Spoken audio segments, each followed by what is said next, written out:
Sir ये तो मर चुकी है। रेडी, एम्बुलेंस को फोन करो। ये सब कैसे हुआ? मैंने देखा था सर। क्या हुआ था? सर हमारे आंखों के सामने एक ट्रक आया और इस औरत को कुचलकर चला गया सर। श्रेया कुछ मिला? नहीं सर, कुछ भी नहीं मिला।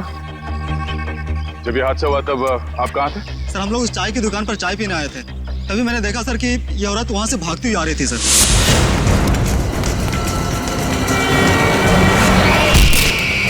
सर शायद ये स्पीड में आते हुए ट्रक को देखकर डर गई होगी, इसे पता ही नहीं चला होगा कि क्या करे। पर उस ट्रक ड्राइवर को तो पता होना चाहिए था कि उसे क्या करना है। वो ब्रेक लगा सकता था, ट्रक को दूसरी ओर मोड़ सकता था, या फिर एक्सीडेंट के बाद पुलिस स्टेशन में जाके अपने आप को सरेंडर कर सकता था। एक औरत को ठोकर मार के भागना, ये कहाँ की इंसानियत है? सर वो इंसान नहीं, हैवान था सर। वो ट्रक को फुल स्पीड में लेकर आया सर और इस औरत को कुचलकर चला गया। तुमने उस ट्रक का नंबर नोट किया? नंबर देखा था? हाँ सर।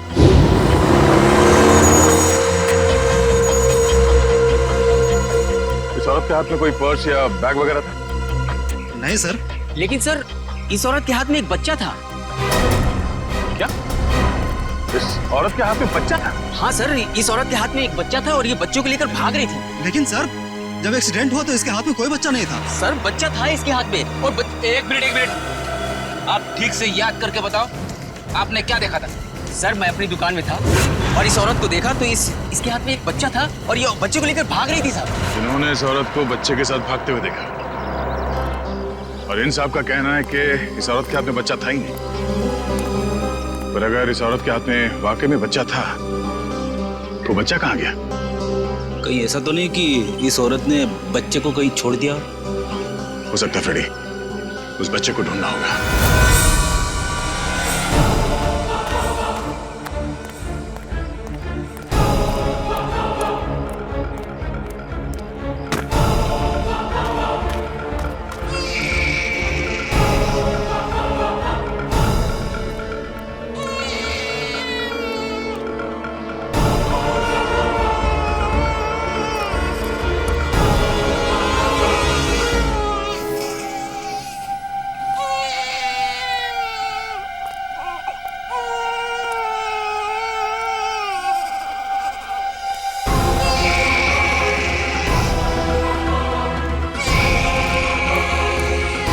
आप रेडी? सर बच्चा टोकरी में है सर। अरे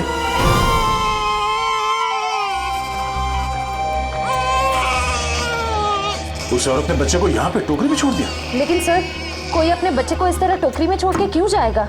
हाँ साहब कहिए। ये बच्चा यहाँ इस टोकरी में कैसे आया? बच्चा? हाँ सर मुझे नहीं पता, मैं तो अपनी दुकान लगा रहा था, फल लेने गया था। इसका मतलब है मरने से पहले इस औरत ने इस बच्चे को यहाँ टोकरी में रखा। हमें उस मरी हुई औरत का पता लगाना है और ये बच्चा। इस बच्चे को हम अपने साथ लेके चलते हैं। इस बच्चे का ख्याल रखना हमारा फर्ज है। पहले ये पता करते हैं कि इस बच्चे के परिवार में है कौन। सर उस औरत के बैकग्राउंड के बारे में तो कुछ पता नहीं चला, पर डॉक्टर सालुंके ने कुछ जरूरी बात पता लगा ली है। वो क्या? इस औरत का और उस बच्चे का खून का कोई रिश्ता नहीं। क्या? इस बच्चे का और उस औरत का डीएनए मैच नहीं हो रहा है? जी सर। इसका एक ही मतलब हो सकता है दया, उस औरत ने इस बच्चे को चुरा लिया और फिर वो भाग रही थी। हो सकता है सर। काम करना पड़ेगा, मिसिंग पर्सन ब्यूरो से पता लगाना पड़ेगा कि क्या किसी ने बच्चा गायब होने की रिपोर्ट दर्ज करवाई है क्या। और डॉक्टर सालुके का इस बच्चे की माँ के बारे में भी कुछ कहना है सर। क्या? इस औरत ने जो सैंडल पहने हुए थे, उस सैंडल के नीचे के हिस्से की तरफ हमें खून के कुछ अंश मिले। उस खून का डीएनए करने से पता चला कि उस खून का डीएनए और उस बच्चे के खून का डीएनए आपस में मैच होते हैं। और उस औरत की उम्र जिसका वो खून है लगभग 28 से 30 साल होनी चाहिए। खून के निशान? फिर जरूर इस बच्चे की माँ बुरी तरह से घायल हुई होगी। सर हो सकता है उस अनजान औरत ने ही हमला किया हो बच्चे की माँ पर और बच्चे को लेकर भाग गई। सर लगता है ये कोई बहुत बड़ी साजिश है। उस औरत का एक्सीडेंट नहीं बल्कि जानबूझ के खून किया गया है।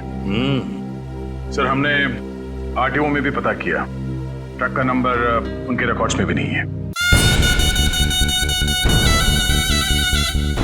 ये देखो बॉस, अब कोई प्रॉब्लम नहीं है। अरे प्रॉब्लम तो तब होगा जब बॉस का फोन आएगा, तो क्या जवाब दोगे? ये काम अधूरा छोड़ दिया? सर, एक ऐसा सुराग मिला है जिससे पता चल सकता है कि ये औरत है कौन। वो क्या? ये उस औरत के कपड़े, इस पे लॉन्ड्री का टैग लगा हुआ है। बस सुबह इस टैग से पता लगाओ ये कौन सी लॉन्ड्री है, और इस लॉन्ड्री से हमें पता चलेगा कि ये औरत रहती कहाँ है। सर, तब तक मैं इस बच्चे को संभालूंगा सर, अपने घर पे। बस बच्चे को अपने साथ रखना चाहता हूँ सर। सर, मैं भी आपकी मदद करूंगी।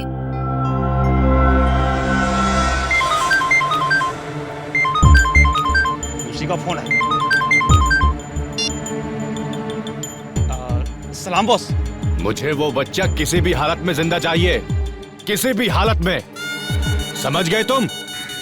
जी बॉस।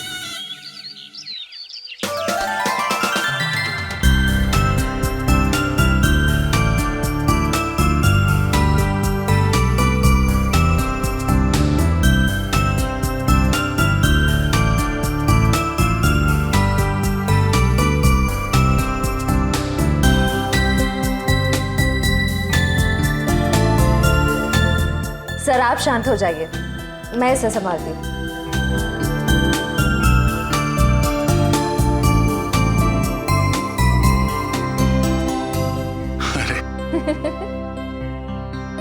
इतनी बात मेरी समझ में नहीं आई। ये बड़े से बड़े मुजरिम को मैं आराम से निपट सकता हूं, पर छोटे बच्चे को संभालना जरा मुश्किल काम है ना। सर, एक बात कहूं, आप कुछ भी कर सकते हैं, आपके लिए कोई काम मुश्किल नहीं है। बड़े बड़े गुनहगारों से निपट सकते हैं, छोटे बच्चों को संभाल सकते हैं। बस जरूरत है तो अपने अंदर छुपे हुए दया को बाहर निकालने की,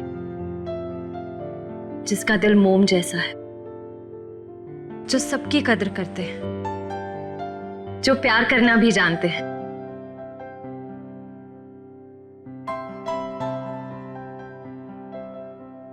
I mean, जो सबकी इज्जत करना भी जानते हैं। अब चिंता करने की कोई जरूरत नहीं है सर, मैं आ गया हूं। अरे फिर तुम, क्या बात है? आओ। सर, हाँ? जब मुझे एहसास हुआ कि आप अकेले बच्चे को संभाल नहीं पाओगे तो मैं आ गया। ला, बच्चा दो।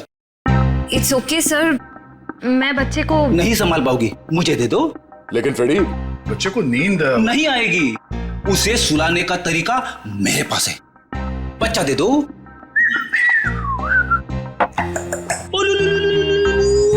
अला ला ला ला।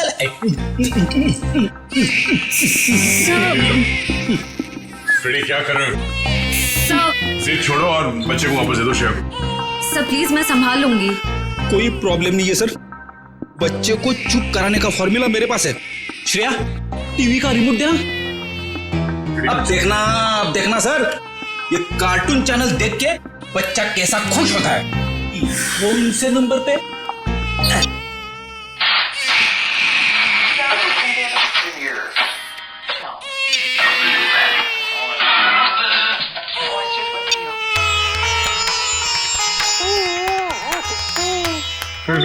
एक मिनट, वो शास्त्रीय संगीत वाला चैनल फिर से लगाना।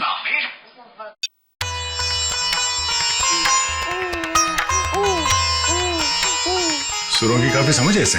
हाँ सर, बड़ा होके बड़ा संगीतकार बनेगा। सब हो रही दुकान।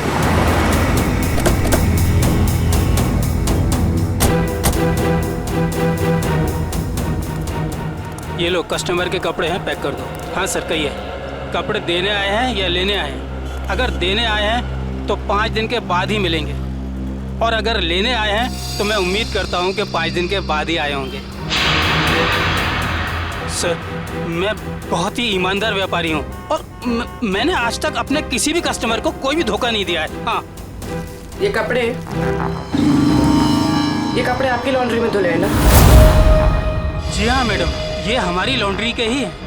आप यही जानना चाहते हैं कि ये कपड़े किसके हैं? समझदार लगते हो, बता। हाँ, 1 मिनट, रघु बुक दो। मिल गया सर। ये कपड़े किसी गोपी नाम की औरत के हैं। गोपी, एड्रेस भी लिखा होगा उसमें? नहीं सर, एड्रेस तो नहीं है, लेकिन फ़ोन नंबर है। दो।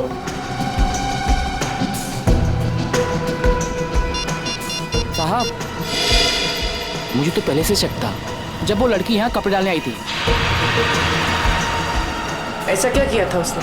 मैडम, मैंने बोला 5 दिन बाद कपड़े लेके जाना। वो बोली मैं 2 दिन में आऊंगी। मैंने कहा नहीं मिलेंगे, तो मुझसे गुस्सा करने लगी। बोली तुम्हें धोबी घाट पर ले आकर उल्टा लटका दूंगी, और किसी के साथ मोटरसाइकिल में बैठकर चली गई। उस मोटरसाइकिल वाले का चेहरा देखा था तुमने? साहब, उस समय शाम हो चुकी थी और वो रोड के उस पार खड़ा हुआ था, तो मैं ध्यान नहीं दे पाया साहब। इस मोबाइल नंबर के जरिए हम उस मोटरसाइकिल वाले तक पहुंच जाए। चुप रहो, समझे? तो एक बार उस औरत का नाम गोपी था। Very good. उसके मोबाइल नंबर से उसका घर का पता निकालो। इस केस में इस औरत की पूरी जानकारी चाहिए हमें, ठीक है?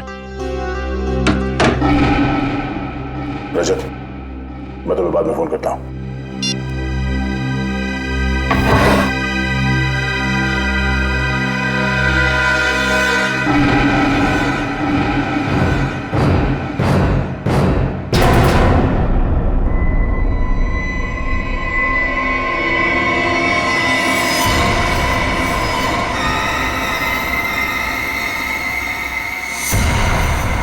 दया, तुम फौरन अपनी बंदूक नीचे रख दो, वरना इस लड़की का भेजा बाहर कर देंगे।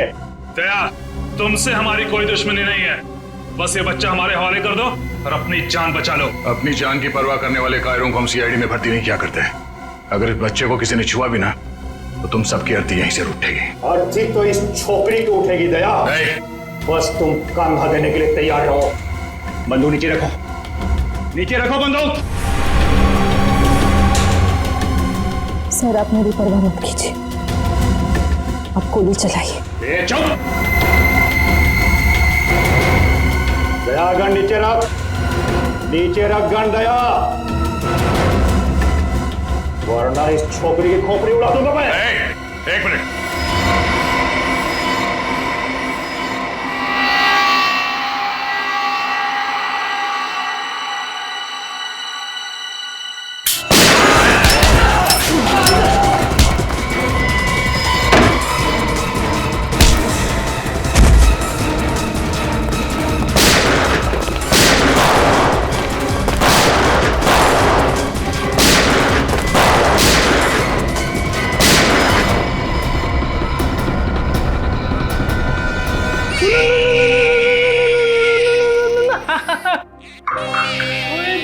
इतना छोटा सा मासूम बच्चा किसी का क्या बिगाड़ सकता है? ये तो कोई राक्षस ही है जो ऐसे मासूम बच्चे पर हमला करने को देखता है। सर, उस गुंडे का क्रिमिनल रिकॉर्ड मिल गया। क्या नाम है उसका? उसका नाम शमी है और उस पे कॉन्ट्रैक्ट किलिंग और किडनैपिंग के 3 केसेस चल रहे हैं। कॉन्ट्रैक्ट किलिंग और किडनैपिंग? लेकिन ये सिर्फ कॉन्ट्रैक्ट किलिंग का केस नहीं है, ये कुछ और ही चक्कर है, कोई बड़ी साजिश है ये। सर, मोबाइल कंपनी ने गोपी का जो एड्रेस दिया था वो गलत है। गलत है? हाँ सर। मतलब सर, ये सब पहले से प्लान था?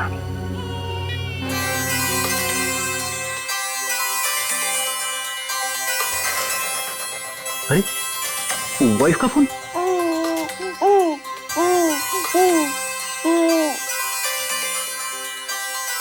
कैसी लगी थी? अच्छी अच्छी अच्छी।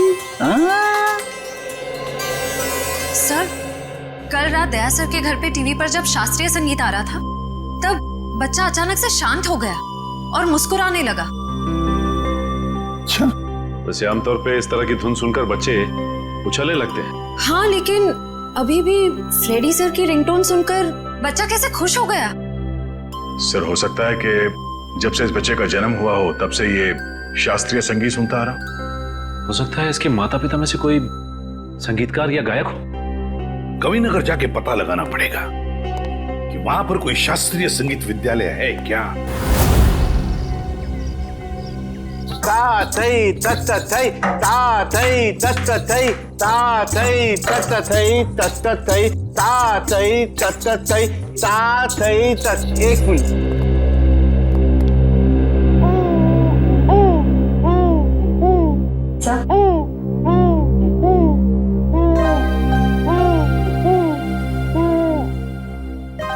डॉक्टर सही जगह पे हैं। नमस्ते। नमस्ते। अरे वाह, ये बच्चा तो बड़ा कोमल है। इसके पैर में कला भी नजर आती है, लेकिन नृत्य सीखने के लिए ये उम्र बहुत छोटी है। मास्टर जी, हम यहाँ बच्चे को नृत्य सिखाने के लिए नहीं लाए हैं। तो फिर इस नन्ही सी जान को आप यहाँ क्यों ले आए? हम लोग सीआईडी से हैं और एक केस के सिलसिले में आपसे कुछ पूछताछ करने आए हैं। ओ जी, पूछिए। जरा इस बच्चे को देखिए। आप पहचानते हैं इसे? देखा आपने इसे? जी नहीं, इस बच्चे को कभी देखा नहीं मैंने।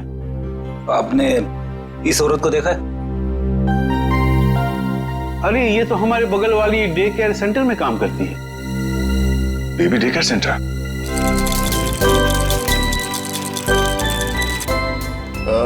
एक्सक्यूज मी,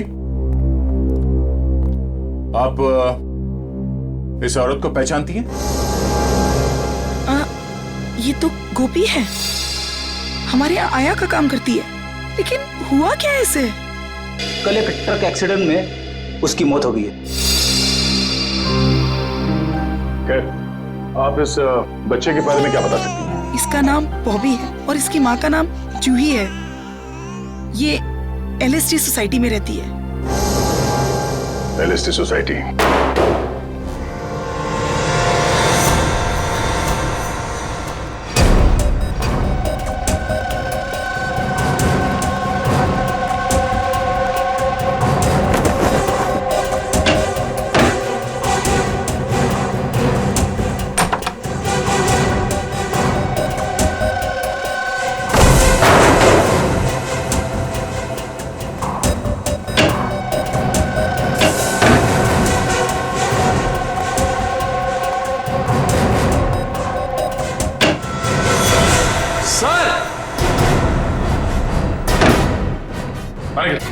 सर, ये देखिए, बॉबी की माँ जूही को ही मार दिया। ये देखो, गोली गले और पेट पे मारी गई है। लगता है इसे मरे हुए भी काफी समय हो गया। खून पूरी तरह से सूख गया। सर, ऐसा लग रहा है मैंने इनको कहीं देखा है, लेकिन याद नहीं आ रहा कहाँ देखा है।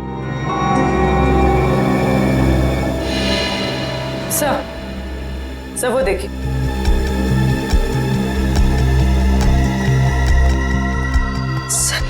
खून से सने हुए जूतों के निशान। ये देखो, और भी ये चप्पल के निशान तो बिल्कुल वैसे ही हैं, जैसी चप्पल गोपी ने पहनी हुई थी। इस औरत ने जो सैंडल पहने हुए थे, उस सैंडल के नीचे के हिस्से की तरफ हमें खून के कुछ अंश मिले, और वहां से भी हमें सूखा हुआ खून मिला था। अभी कोई संजोग तो नहीं हो सकता है ना सर? पर सर, गोपी तो गुनहगारों की साथीदार थी। वो खिड़की से बच्चे को लेकर क्यों भागेगी? ये समझ में नहीं आ रहा कि वो यहाँ आई क्यों थी। वो तो नर्सरी में आया का काम करती थी ना। मगर सर, जूही को मारने के बाद बच्चे को अगवा करने की क्या जरूरत थी? एक बच्चे से किसी का क्या फायदा हो सकता है? सर, मुझे लगता है ये जूही के पति की फोटो है। लेकिन ये जूही के पति की फोटो है नहीं, बल्कि थी। हॉल में इस फोटो पे हार चढ़ा हुआ था। एक काम करो, इस कमरे को अच्छी तरह से छान मारो, देखो क्या मिलता है। सर,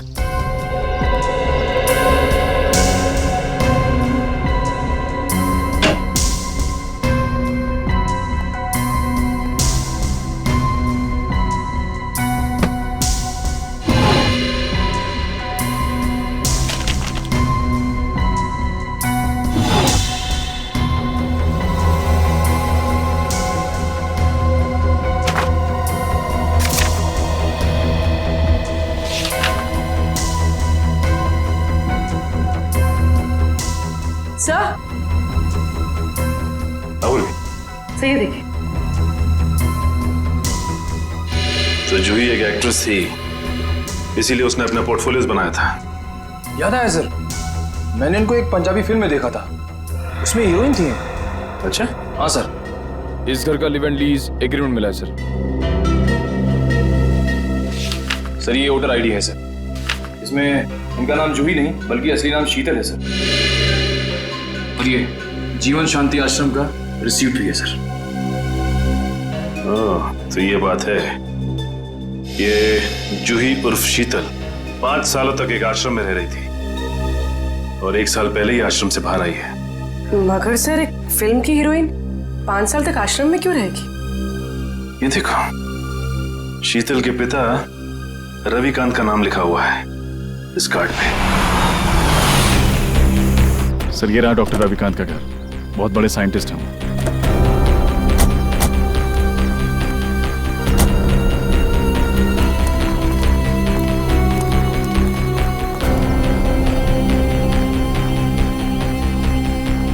सर ये घर तो लगता है काफी टाइम से बंद पड़ा है। हाँ रजत, ये देखो कितने दिनों के अखबार पड़े हैं यहाँ पर, ये सारे खत पड़े हैं। काम करो, इन दोनों घर के अंदर जाके अच्छी तरह से तलाशी देखता हूँ ये चिट्ठियां क्या है।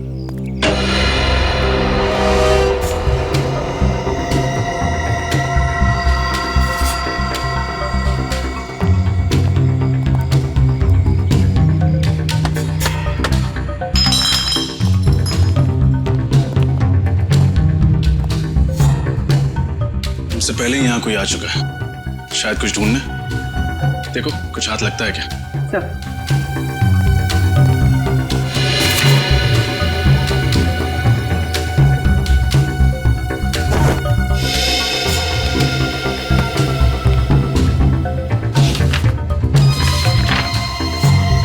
Legal notice? अरे सुनिए सुनिए, देखिए मैं सीआईडी से हूँ। एक बात बताइए, आप रविकांत जी को जानते हैं? हाँ सर, 10 सालों से वो मेरे पड़ोसी हैं। अचानक उनकी मौत की खबर सुनकर बहुत दुख हुआ। अचानक मौत हो गई रविकांत जी की? कब, कैसे? गाड़ी की स्पीड इतनी तेज थी कि वो कंट्रोल नहीं कर सके और वो जाके नदी में गिर गए। Oh my God. कुछ मिला? ये रविकांत जी का एक्सीडेंट ही था या? एक्सीडेंट ही था सर। ठीक है, थैंक यू वेरी मच, अब जा सकते हैं। नोटिस कैसी?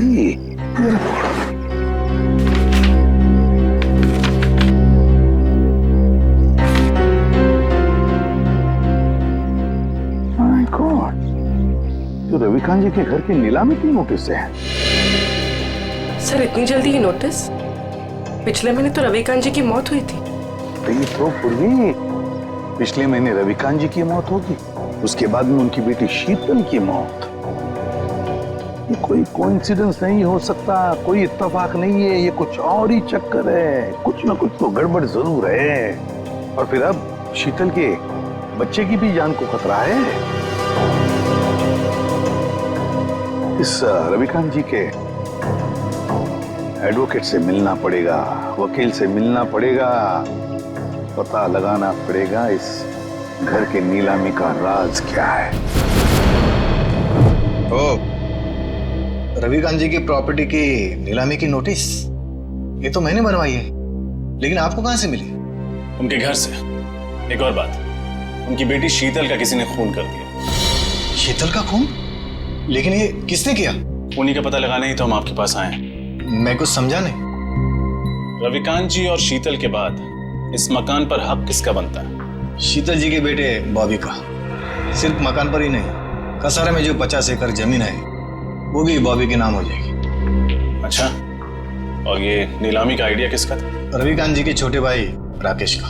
राकेश? इस राकेश के बारे में और कुछ जानते हैं? जी हाँ, दरअसल उनके परिवार को मैं पिछले 15 साल से जानता हूँ। उनके सारे लीगल मैटर्स मैं ही देखता हूँ। रविकांत और राकेश के पिताजी की जब मृत्यु हुई तो उनके प्रॉपर्टी का सबसे बड़ा हिस्सा रविकांत को मिला और सिर्फ 15% राकेश को। ऐसा क्यों किया उनके पिता? क्योंकि राकेश के तौर तरीके और आलसीपन की वजह से उनके पिताजी काफी नाराज थे और उनको राकेश पर भरोसा नहीं था। तो इस बात से तो राकेश जी को बहुत गुस्सा आया होगा। जी हाँ, बहुत। इतना ही नहीं, उसने अपने भाई के साथ सारे रिश्ते नाते तोड़ दिए थे। फिर अचानक दिवाली के दिन आकर गले मिले और सारे गिले शिकवे दूर हो गए। हो सकता है ये राकेश की चाल हो, रविकांत जी का भरोसा जीतकर उनकी पीठ पर वार करने की। सर ये भी तो हो सकता है कि बॉबी को राकेश जी ने अगवा करवाया हो। ये तो राकेश से मिलकर ही पता चलेगा।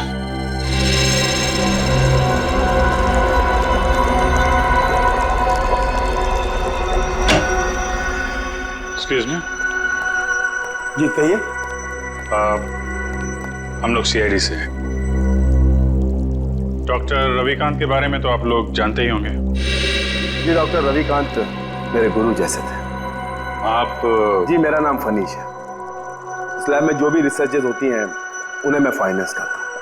मिस्टर फनीश, हम डॉक्टर रविकांत की मौत के बारे में आप लोगों से कुछ पूछताछ करने आए हैं। उनकी मौत से तो हम सबको बहुत बड़ा सदमा पहुंचा है सर। न केवल इस लैब का बल्कि हमारे देश का भी बहुत बड़ा नुकसान हुआ है।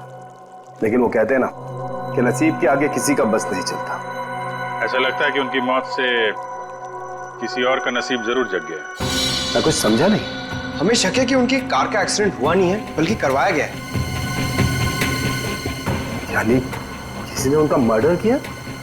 शायद। वैसे किस चीज पे रिसर्च कर रहे थे डॉक्टर रविकांत? इसके बारे में तो उन्होंने कभी किसी को कुछ नहीं बताया। वो एक टॉप सीक्रेट रिसर्च कर रहे थे, इसीलिए उसका जिक्र उन्होंने कभी किसी को नहीं किया। सर वो कुछ डरे डरे से रहते थे। क्यों? किससे?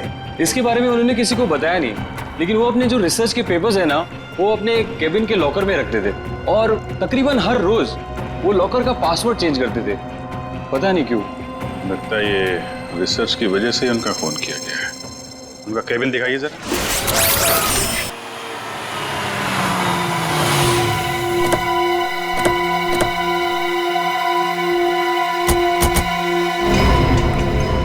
गाड़ी तो यहीं खड़ी है। राकेश घर में ही होगा। हाँ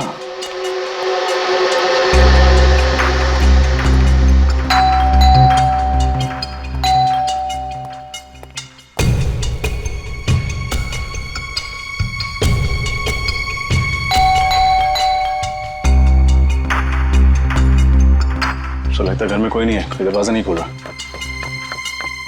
है। घर में कोई तो है, आवाजें आ रही हैं। खोल दो दरवाजा।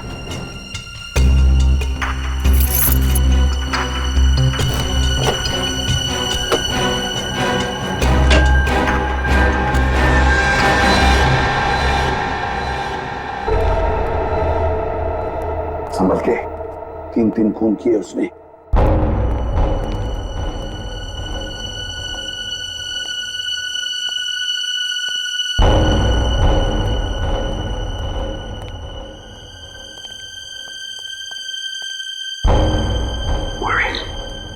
इस तरफ जाओ। सर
लेकिन मैंने किया क्या है?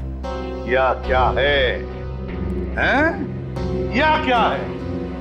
अभी पता चल जाएगा क्या है। इसके घर की अच्छी तरह से तलाशी लो। सर आप पूरे घर की तलाशी ले लीजिए, पर प्लीज मुझे ये तो बताइए कि मेरा गुनाह क्या है? रविकांत और शीतल को क्यों मरवाया तुमने? शीतल का कत्ल हो गया सर? कब और कैसे? कब और कैसे? बड़े भोले बनने की कोशिश कर रहे हो राकेश जी। सर प्लीज मेरा यकीन मानिए, इसके बारे में मैं कुछ नहीं जानता। झूठ बोल रहे हो तुम। रविकांत और शीतल को पहले मरवाया और फिर शीतल के बच्चे को अगवा किया। इस औरत को पैसे दिए थे ना तुमने ये सब करने के लिए? क्यों? नहीं सर, मैंने ऐसा कुछ नहीं किया। इस औरत को मैं पहली बार देख रहा हूँ सर। मैं रवि भैया और शीतल का खून क्यों करवाऊंगा? इसलिए इस जायदाद के लिए, जायदाद के पेपर थे, है ना? क्यों? और तुम ये भी जानते थे कि रविकांत और शीतल की मौत के बाद ये सारी जायदाद शीतल के बेटे के नाम पर हो जाती, और अगर शीतल के बेटे का कुछ कम ज्यादा होता तो ये पूरी की पूरी जायदाद तुम्हारे नाम पर हो जाती। यही चाहते थे ना तुम?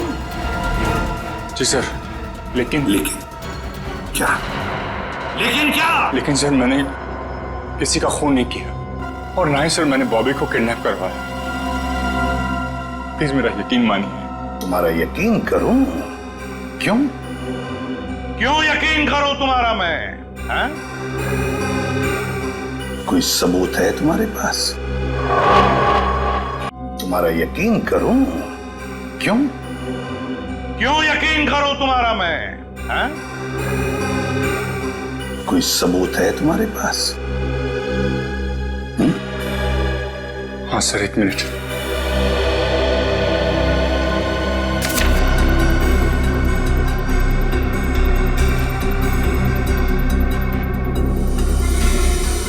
रविकांत चैरिटी फाउंडेशन, 50 लाख रुपए।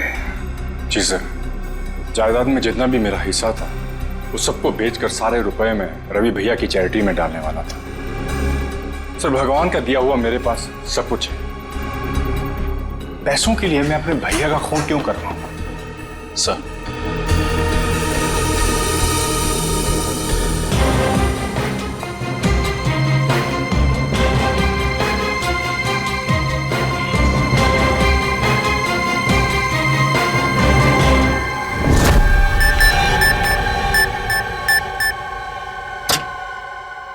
ये क्या? लॉकर तो खाली है। खाली है? अभिजीत, ये देखो अभिजीत, ये रिसर्च पेपर्स हैं, जला दिए गए हैं। वही पेपर है ना? हाँ सर, ये तो वही रिसर्च पेपर्स है जिन पर डॉक्टर रविकांत रिसर्च कर रहे थे, पर उन्होंने ये जलाए क्यों? शायद उन्हें डर होगा कि ये रिसर्च के पेपर किसी गलत हाथों में ना पड़ जाए। पंकज, मिला कोई? नहीं सर, सारी फाइल्स डिलीटेड है। एक फाइल है, इसको मैं खोलने की कोशिश कर रहा हूँ सर, एक सेकंड। सर, खुल गई। क्या है इसमें? पता नहीं, साइंस के आई थिंक कोई फॉर्मूलाज है, मेरे तो कुछ समझ में नहीं आ रहा है। मैं देखता हूं।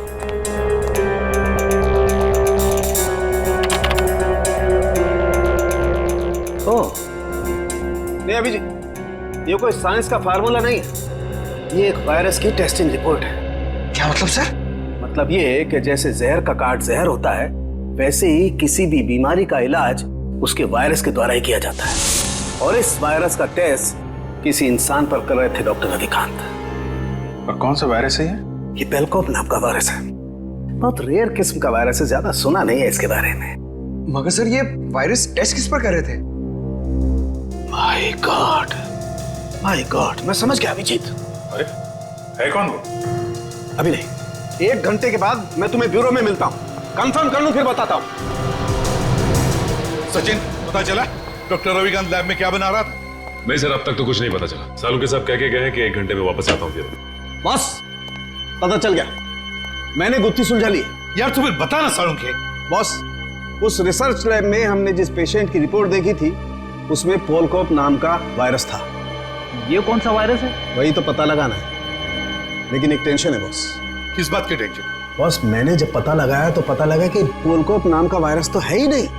अरे तो फिर सालुंके साहब, उस मरीज के शरीर में ये वायरस आया कहां से? वही तो बॉस, मैंने जब उस बच्चे का ब्लड टेस्ट किया दोबारा से तो पता ये चला कि उसे हिस्लेक्सिया नाम की बीमारी है, सांस लेने की बीमारी, जिसका कहीं कोई इलाज नहीं। लेकिन जब मैंने बच्चे का ब्लड टेस्ट किया तो पता ये चला कि हिस्लेक्सिया का असर उसके शरीर में, उसके खून में धीरे धीरे कम हो रहा है। वो कैसे? वही तो प्रॉब्लम है बॉस। जब मैंने बच्चे का ब्लड टेस्ट दोबारा से किया तो पता लगा कि उसके शरीर में अलग अलग किस्म के वायरस हैं, जिसकी वजह से हिस्लेक्सिया का असर उसके खून में धीरे धीरे कम हो रहा है। और इन्हीं वायरस में से पोलकोप वायरस भी है। मतलब वो टेस्ट रिपोर्ट बच्चे की थी? हाँ बिल्कुल। मतलब ये जो कुछ भी हुआ है इस पोलकोप वायरस की वजह से ही हुआ है। कोई तो है जो इस मुल्क को वायरस पर कब्जा करना चाहता है। हाँ सर, डॉक्टर रविकांत ने वायरस के सारे सैंपल और रिसर्च के सारे मटेरियल तबाह कर दिया, बर्बाद कर दिया सर। अब ये वायरस सिर्फ बच्चे के अंदर है। मतलब सचिन, बच्चे की जान को खतरा है।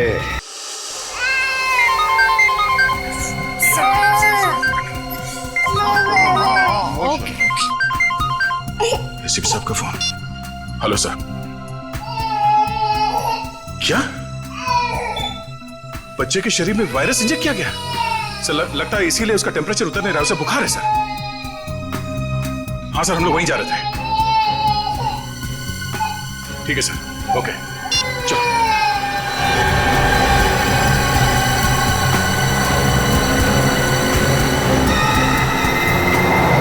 चलो।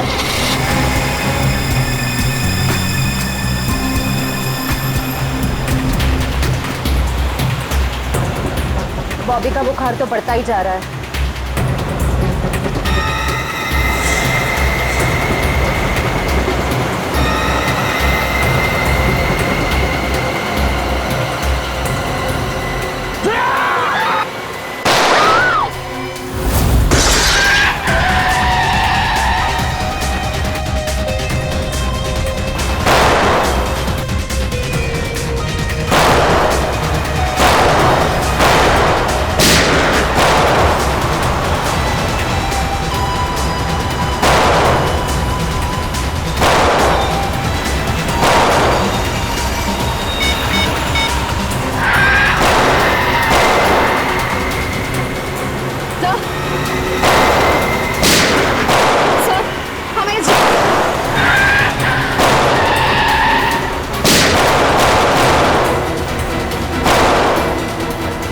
तुम ठीक हो?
तेरा खेल खत्म हो गया, चल कर नीचे रख।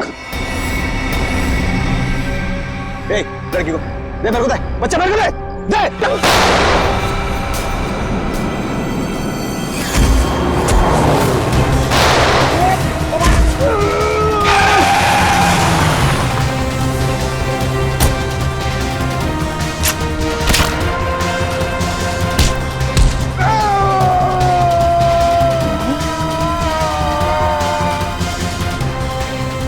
शेर का शिकार करने निकले थे गीदड़ लोग। बोल, किसके कहने पे किया ये सब? शर्म आनी चाहिए तुम्हें। एक मासूम बच्चे के साथ तुमने ऐसी घिनौनी हरकत की। मैं मजबूर था ऑफिसर। मैंने डॉक्टर रविकांत की रिसर्च पर लाखों रुपए खर्च किए, यह सोचकर कि रिसर्च कामयाब होगी तो मैं करोड़ों रुपया कमाऊंगा, मेरी कंपनी के शेयर्स फिर से टॉप पर आ जाएंगे। लेकिन डॉक्टर रविकांत अपने इन्वेंशंस तुम्हें नहीं बल्कि सरकार को देना चाहते थे, ताकि हमारे देश के आम लोगों को फायदा हो। पर ये बात तुम्हें बर्दाश्त नहीं हुई। कैसे बर्दाश्त होती सर?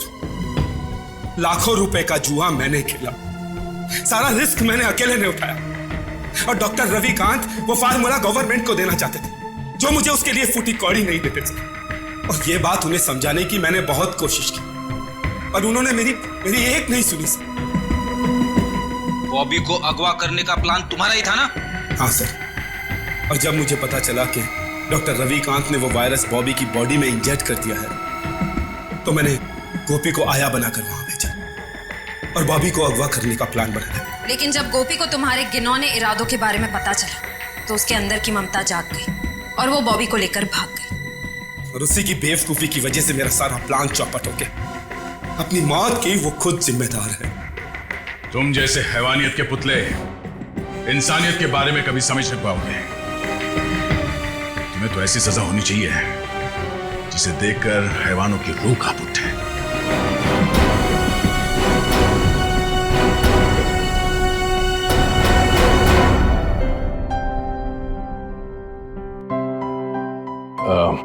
सर, हमें इस बच्चे के भविष्य के लिए कुछ करना चाहिए। हाँ, इसके भविष्य का पूरा बंदोबस्त करके रखा है।